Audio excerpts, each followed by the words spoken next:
Party. बोलिए भारत माता की, भारत माता की, भारत माता की, मां नर्मदा की, मां नर्मदा की, मां नर्मदा की। आज के इस चुनावी सभा में मंच पर उपस्थित, भाई मीडिया वाले बैठ जाए या इधर आ जाए, इधर आ जाओ, इनको अंदर ले लो भाई, इसके बीच में ले लो, कहीं से यहां से अंदर ले लो, डी में ले लो, डी में।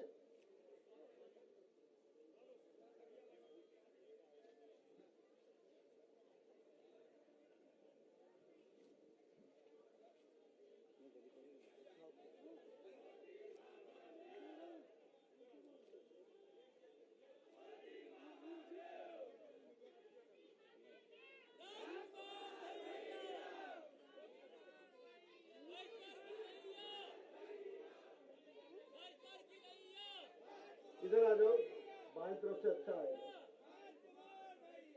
आज की इस चुनावी सभा में मंच पर उपस्थित हमारे बहुत ही लोकप्रिय प्रत्याशी मेरे छोटे भाई राजकुमार मेव जी,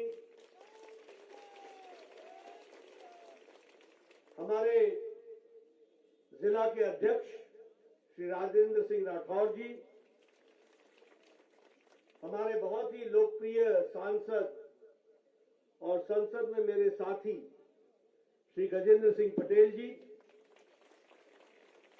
हमारे विधानसभा के संयोजक नारायण पाटीदार जी, जितेंद्र सिंह गौड़ जी, सुभाष पटेल जी, यहाँ सम्मानित मंच हमारे सभी वरिष्ठ नेतागण और महेश्वर विधानसभा के इतनी बड़ी संख्या में आए हुए देवियों और सज्जनों, मीडिया के मेरे साथी, प्रिंट मीडिया और इलेक्ट्रॉनिक मीडिया के मेरे साथी,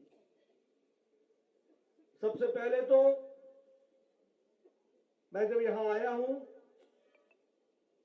तो राज राजेश्वर मंदिर महेश्वर को मैं नमन करके अपनी बात को प्रारंभ करना चाहता हूं। जब मैं आया हूं यहां तो ये वो स्थान है जहां शंकराचार्य और मंडन मिश्र के शास्त्रार्थ को चश्मदीद गवाह के रूप में देखने वाले स्थान को नमन करता हूं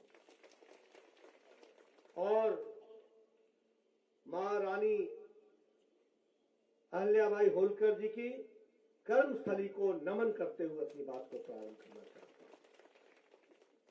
मित्रों, अभी आपने चुनाव की बेला में भाई राजकुमार जी का वक्तव्य सुना और राजकुमार जी ने आपके सामने जो कार्य उन्होंने किए उसको उन्होंने गिनाया, दोहराया। 2012 की कहानी भी सुनाई, 2013 की कहानी भी सुनाई। हमारे सांसद गजेंद्र जी ने, पटेल जी ने आपके सामने किस तरीके से इलाके ने परिवर्तन देखा है उसके बारे में आपको बताया। आप आने वाले विधानसभा के चुनाव में हमारी मध्य प्रदेश की जनता निर्णय करेगी और वो सही निर्णय करेगी, इस बात का मुझे विश्वास है। ये जो मैं कहता हूं कि आप सही निर्णय करोगे और इसका मुझे विश्वास है, इसका सूत्र आप जानते हैं कहां से मैं पकड़ता हूं? इसका सूत्र इस बात से मैं पकड़ता हूं कि जब राजकुमार मेव जी का नाम लिया गया तो आपकी गड़गड़ाहट तालियों ने बता दिया कि आपने क्या तय किया।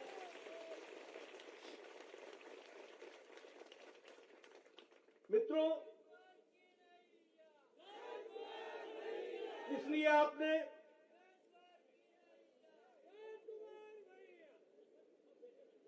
ठीक है, अभी शाम होगी,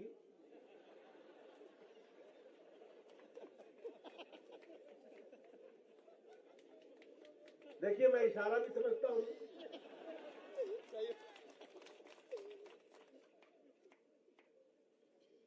ये राजकुमार जी को चुनाव जिताना, ये जहां आपकी जिम्मेवारी है, वहीं यह सिर्फ इनको भोपाल भेजना नहीं है, इनके माध्यम से मध्य प्रदेश की 20 साल की चल रही तपस्या को अविरल आगे चलाना है। उसकी अमर को बढ़ाना है, उसको आगे बढ़ाना है। और क्यों बढ़ाना है? यहां मैं बहुत से नौजवान लोगों की तस्वीरें देख रहा हूं, सामने बैठे हैं, जिन्होंने 2003 शायद नहीं देखा होगा, 2002 नहीं देखा होगा, इसलिए उनको अंदाजा ही नहीं होगा कि आज का मध्य प्रदेश और उस समय दिग्विजय का मध्य प्रदेश में क्या अंतर है। आज का मध्य प्रदेश और उस समय के कांग्रेस के मध्य प्रदेश में क्या अंतर है। ये अंतर वैसे है जैसे अमावस्या और पूर्णमासी में अंतर होता है। ये अंतर वैसे है जैसे अंधकार और उजाले का फर्क होता है। मैं 1997-98 में विधायक बन गया, नहीं 93 में बन गया था, 97 में मंत्री बन गया था। मैं स्वास्थ्य मंत्री था। मैं बहुत मेहनत करता था और मेरा प्रदेश आंकड़ों में हमेशा ऊपर होता था। जन्म का दर देख लो, माता के बचने का दर देख लो, माताओं की सेहत का दर देख लो, हर विषय में हम आगे थे। लेकिन भारत का जो सूचकांक था वो हमेशा नीचे होता था। तो मैं पूछा करता था कि भाई मैं इतनी मेहनत करता हूं, फिर ये सूचकांक नीचे क्यों है? तो बताया जाता था कि कुछ बीमारू राज्य हैं, जो बीमार हैं, बिहार, मध्य प्रदेश, राजस्थान, उत्तर प्रदेश, ये बीमारू, ये राज्य हैं जिनके कारण आपका सूचकांक नीचे आता है।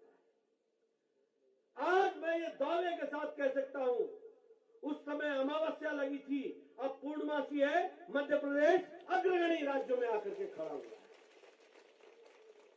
अग्रगणी राज्यों में आकर के खड़ा हुआ है। और ये अंतर है कांग्रेस और भारतीय जनता पार्टी का। ये अंतर है कांग्रेस के कार्य करने में और भारतीय जनता पार्टी के कार्य करने में। कांग्रेस का मतलब है भ्रष्टाचार। एक ही सिक्के के दो पहलू हैं, जहां कांग्रेस होगी वहां भ्रष्टाचार होगा। मैं ठीक बोल रहा हूं? जहां कांग्रेस होगी वहां अत्याचार होगा, जहां कांग्रेस होगी वहां अनाचार होगा, जहां कांग्रेस होगी वहां विनाशकारी नीति होगी, जहां कांग्रेस होगी वहां लूट होगी, जहां कांग्रेस होगी वहां छलावा होगा, जहां कांग्रेस होगी वहां धोखा होगा, और जहां भाजपा होगी वहां विकास होगा। जहां भाजपा होगी वहां तरक्की होगी, जहां भाजपा होगी वहां राजकुमार जैसे जनता के सेवक होंगे, जहां भाजपा होगी वहां कल्याणकारी नीति होगी, जहां भाजपा होगी वहां सरकार जनता की होगी। ये अंतर है। अब जब मैं ये कहता हूं तो आप कहोगे नड्डा जी आप तो भाषण दे रहे हो, बताओ कैसे छलावे की सरकार है, कैसे लूट की सरकार है, जरा बताओ तो मैं बताता हूं। बताइए दिल्ली में पनडुब्बी घोटाला हुआ था कि नहीं हुआ था? कांग्रेस के टाइम पर हुआ था। ये ऑगस्टा वेस्टलैंड का घोटाला हुआ था कि नहीं हुआ था, हेलीकॉप्टर का? और ये कमलनाथ का भांजा उसमें था कि नहीं था? आप बताइए कोयला घोटाला हुआ था कि नहीं हुआ था? आप बताइए मनरेगा घोटाला हुआ था कि नहीं हुआ था? तो देखो, आप बताइए चावल घोटाला हुआ था कि नहीं हुआ था? अब आप बताइए, न आकाश छोड़ा, न जल छोड़ा। आकाश में हेलीकॉप्टर का घोटाला, जल में पनडुब्बी का घोटाला, पाताल में कोयले का घोटाला और धरती पर चावल का घोटाला, कोई लोग नहीं छोड़ा। मैं ठीक बोल रहा हूं? उसी तरीके से अगर आप देखो, मैं सिर्फ आपके ध्यान में लाता हूं, ये छलावा कैसे होता है। कमलनाथ ने कहा था कि नहीं कहा था कि 10 दिन में कर्जा माफ हो जाएगा, बोला था कि नहीं? और ये 11,97,000 किसान डिफॉल्टर हो गए, यानी 12 लाख किसान। बोलो ये छलावा था कि नहीं था? छलावा हुआ कि नहीं हुआ? ये याद रखोगे ना? आप बताओ कि इरिगेशन का स्कैम हुआ कि नहीं? कॉम्प्लेक्स का स्कैम, घोटाला हुआ कि नहीं? मालूम है कितने का? 4,000 करोड़ रुपए का। छोटा मोटा काम नहीं करते, छोटा मोटा काम नहीं करते, 4,000 करोड़ रुपए का। आप बताइए, वेयर हाउस खरीदी का घोटाला हुआ कि नहीं हुआ? इस सिर्फ 15 महीने की बात बता रहा हूं, जो गलती से बटन दबा था, गलती से। अब न करियो गलती, राजकुमार का बटन दबाइयो, सिर्फ गलती से दबा। 15 महीने में 4,000 खा गए, 4,000 करोड़ रुपए का घोटाला किया, अपना इरिगेशन का और वेयर हाउस का घोटाला किया। और उसी तरीके से सिंचाई घोटाला किया कि नहीं किया? सिंचाई घोटाला, कृषि के यंत्र के खरीदी में घोटाला किया कि नहीं किया? छात्रवृत्ति घोटाला किया कि नहीं किया? मतलब विद्या को भी नहीं छोड़ा, न विद्यार्थी को छोड़ा, न नौजवान को छोड़ा। रेत माफिया में बोली अफसरों ने लगाई कि नहीं लगाई? और आप बताइए, 1,350 करोड़ रुपए का टैक्स की चोरी हुई कि नहीं हुई? आज कमलनाथ का भतीजा उसमें था कि नहीं था? और ऑगस्टा वेस्टलैंड में कमलनाथ का भांजा था कि नहीं था? तो आप बताइए, घोटाला, छलावा, धोखा, ये कांग्रेस के साथ जुड़ा है कि नहीं? कमलनाथ के साथ जुड़ा है कि नहीं? इनको घर बैठाओगे कि नहीं? और मुझे बताया गया कि यहां की भी जो आपके नुमाइंदे रहे, वो भी 20% to 50%। अब देखिए, मैंने तो आगे कुछ नहीं कहा, सिर्फ कहा 20% से 50%।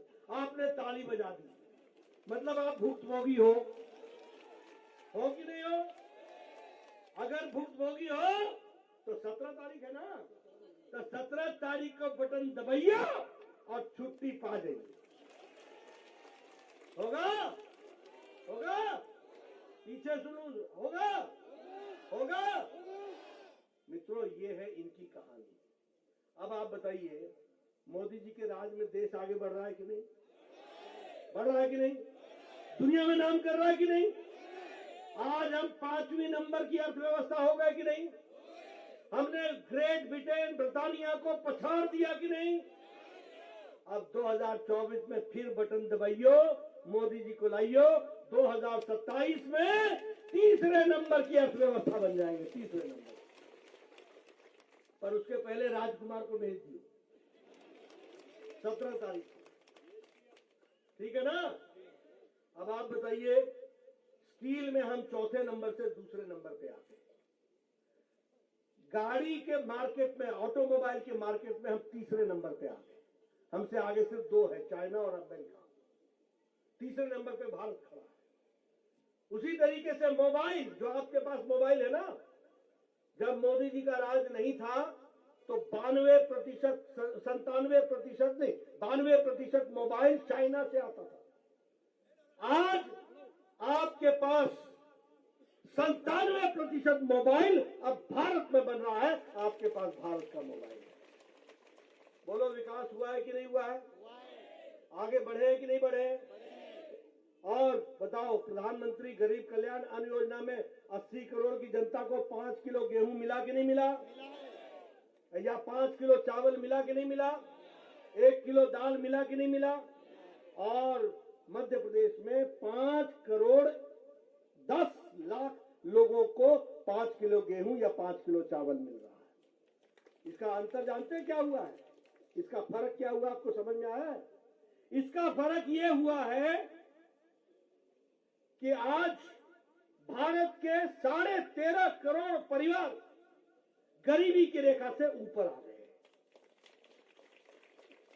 और अति गरीबी भारत में 1% से भी कम हो गई। ये अंतर आया है। आप बताइए, प्रधानमंत्री आवास योजना में प्रधानमंत्री जी ने पैसे भेजे कि नहीं भेजे? आई कमलनाथ ने 15 महीने में 2.5 लाख मकान वापस भेजे कि नहीं भेजे? आपको मोदी जी पैसा भेजे और कमलनाथ रोक के बैठ जाए और फिर उस पैसे को वापस दिल्ली जाना पड़े। अब आपने कमलनाथ को वापस भेज देना, इसकी चिंता कर लेना। उज्ज्वला योजना में हम 9.5 करोड़ लोगों को गैस का सिलेंडर दे रहे हैं। 300 रुपए, 100 रुपए की सब्सिडी और 200 रुपए राखी के समय में उनको छूट दी गई। ये भी हमको ध्यान में रखना चाहिए।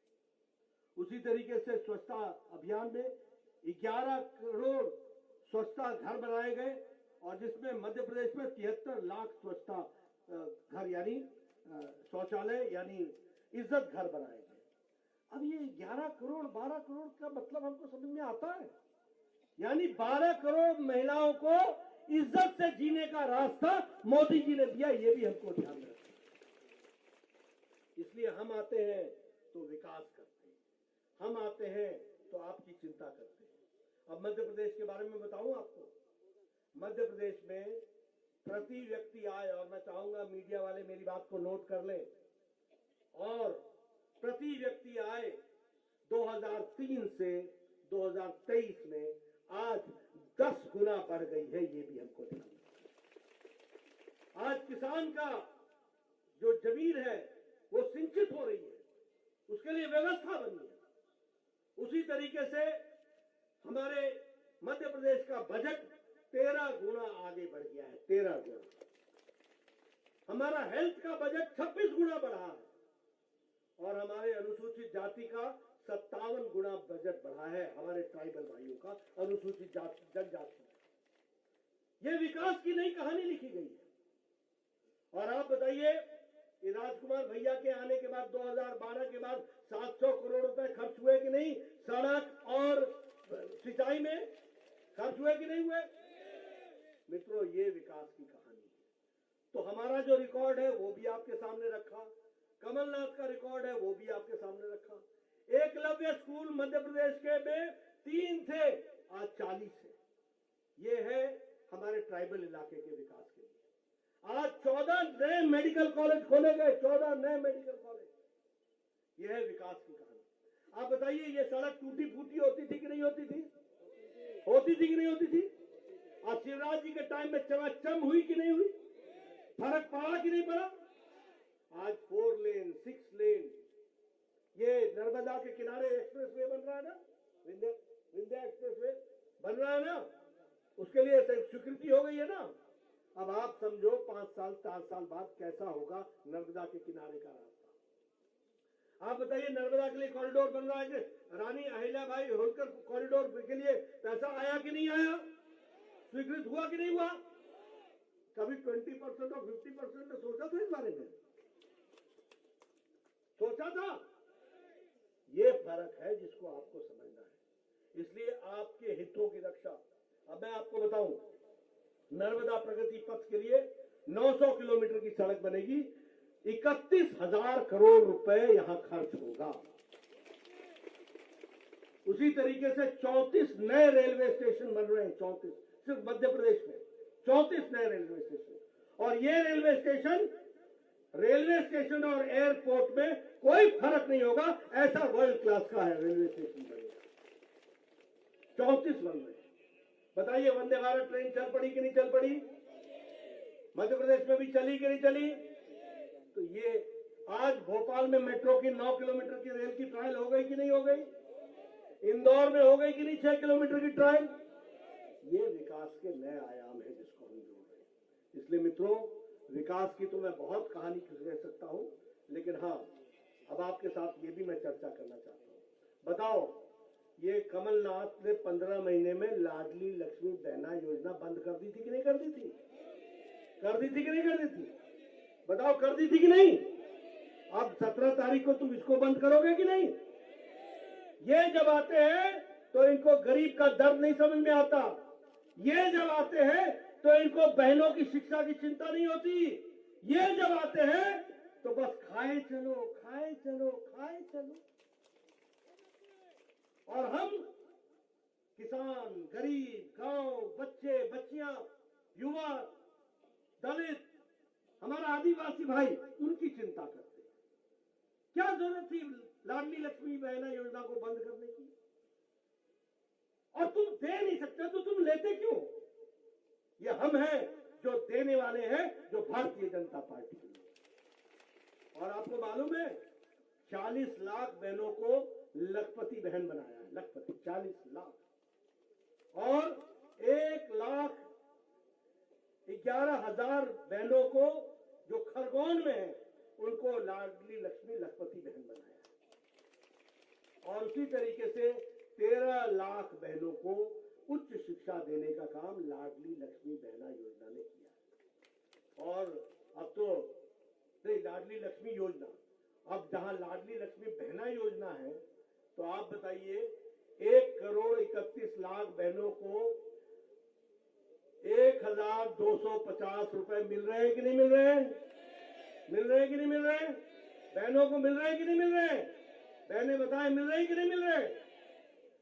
ये आज बहन की चिंता, बच्ची की चिंता, बेटी की चिंता, ये करने का काम किया है। महिलाओं को सशक्तिकरण के लिए पंचायती राज में 50% का आरक्षण दिया है। मोदी जी ने लोकसभा और विधानसभा में पहुंचने के लिए 33% का आरक्षण दिया है। और पुलिस की भर्ती में 33% का आरक्षण दिया है। टीचर की भर्ती में 50% का आरक्षण दिया है। इसने विकास के नए नए आयाम को जोड़ते हुए आगे बढ़ने का काम हुआ है। अभी मैं यहाँ के आपके कंस्टिट्यूंसी की बात करूं, जैसा मैंने कहा कि अहिल्याबाई होलकर मेमोरियल, इसका शिलान्यास हो गया कि नहीं हो गया? हो गया ना। उसी तरीके से नए तहसील का कढ़ई तापा में रीजन में तय हुआ है कि नहीं हुआ है? उसी तरीके से एक फिल्टर वाटर प्लांट जो है वो अपरदा डैम के पास लग रहा है कि नहीं लग रहा है? उसी तरीके से सीबीएसई एफिलिएटेड सीएम राय स्कूल को खरगोन डिस्ट्रिक्ट को मिला है कि नहीं मिला है? तो आपने देखा कि विकास के लिए, और यहाँ सिंचाई के लिए काम हो रहा है कि नहीं हो रहा है? भूमि सिंचित हो रही है कि नहीं हो रही है? अब 17 तारीख को वोट से सिंचित करोगे कि नहीं करोगे? राजकुमार को जिताओगे कि नहीं जिताओगे? गांव गांव बताओगे कि नहीं बताओगे? घर घर बताओगे कि नहीं बताओगे? सबको मेरा संदेश पहुंचाओगे कि नहीं पहुंचाओगे? सबको आदरणीय मोदी जी का संदेश पहुंचाओगे ना? पहुंचाओगे ना? जिताओगे ना? भारतीय जनता पार्टी की सरकार लाओगे ना? 20%, 50% को घर बैठाओगे ना? बहुत बहुत धन्यवाद। जय भारत, जय मध्य प्रदेश। बहुत धन्यवाद। अब मैं आभार प्रदर्शन के लिए हमारे करई के मंडल अध्यक्ष भाई जितेंद्र गौड़ जी से निवेदन करता हूं कि वे सबका आभार प्रदर्शन करें। सभी को मंडलेश्वर